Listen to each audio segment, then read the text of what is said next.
Hi, this is Doc MJ at nag-follow up ngayon yung patient na binotox natin last time.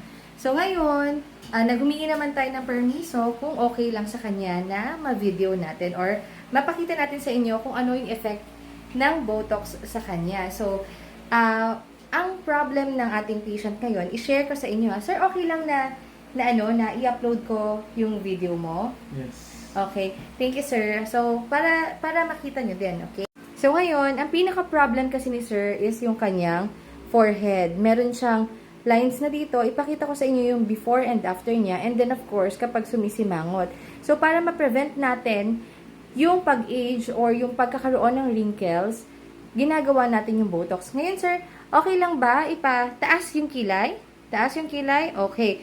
Mas kita natin halos wala na, pero hindi pa yan yung full effect ng Botox natin. Okay? Simangot.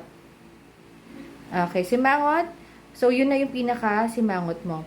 Okay? So, ipapakita natin ngayon kung ano yung itsura before and after. Okay, thank you, sir.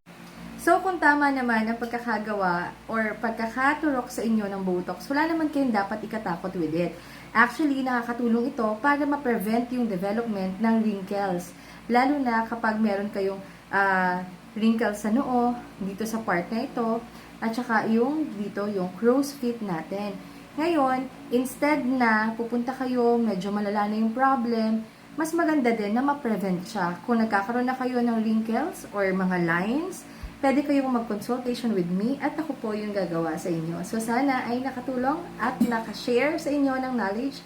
So, ingat at bawal magkasakit.